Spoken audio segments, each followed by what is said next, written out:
The owl who forgot how to fly. In a forest where the trees grew taller than memory, where moss whispered old songs and moonlight pooled in silence, there lived an owl named Numa.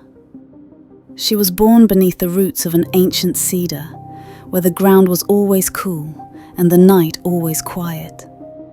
Her feathers were dark as dusk. Her eyes, round and gold, held the look of someone who sees before others even notice. She was the daughter of watchers, and in her family, watching was everything. "Speak little," said her mother. "Listen to everything," said her father. "Your mind is your wings," said her grandmother, "and your stillness is your power." So Numa watched. She listened. She learned. She could read a path from a bent blade of grass. She could track a whisper through the dark. She could sit on one branch from dusk to dawn without moving once. She was praised for her silence, admired for her calm, respected for her knowing. But no one asked why she never flew. They assumed she was simply wise enough not to need it. But Numa knew the truth. She couldn't. When she was young, she'd tried. Every night after her family fell asleep, she'd sneak to a low branch and flap. But her wings felt wrong, stiff, heavy. They didn't lift her the way her brother's wings did. Once she crashed hard, hit a stone, bruised her ribs and cried without a sound.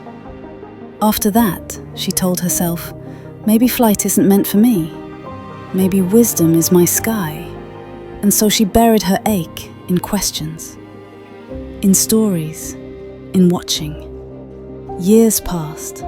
Owls came to her for advice. Should I take a new nest? Is the fox lying? What does the wind mean tonight? And Numa always had answers, but never for herself. Sometimes, when no one was looking, she'd look up, past the canopy, past the clouds, and imagine what it might feel like to fall without fear, to rise without knowing how. But she never dared. Until the storm.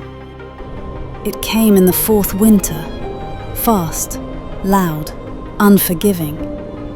The wind howled like a wounded wolf, trees split open like paper, snow fell sideways. Numa sheltered in her cedar, as she always had. But in the spaces between the winds she heard it, a cry, small, real, afraid. She narrowed her eyes and searched. There, on the far ridge, stood a tiny figure, a young fawn, barely older than a season, trapped on a crumbling ledge above the river.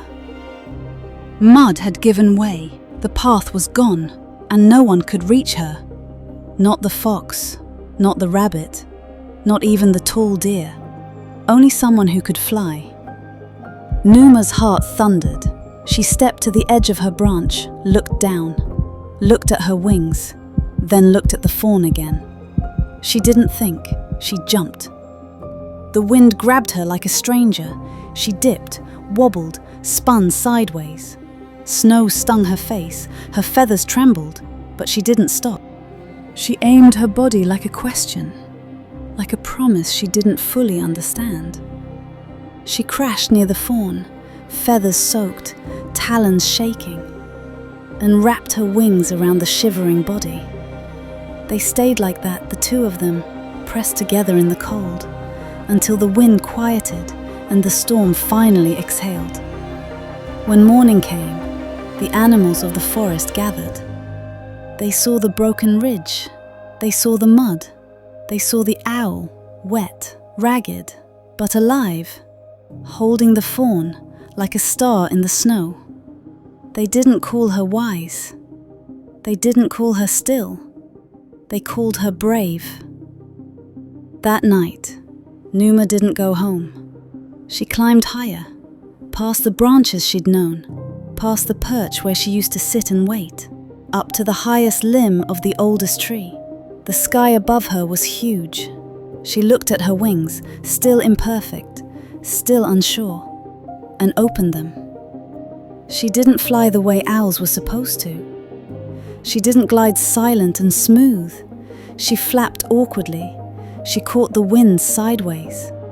She dipped and wobbled and laughed, yes, laughed, because finally she was flying, not as a watcher, not as a knower, but as someone who tried, someone who trusted, someone who knew. Flight isn't about being flawless. It's about rising anyway.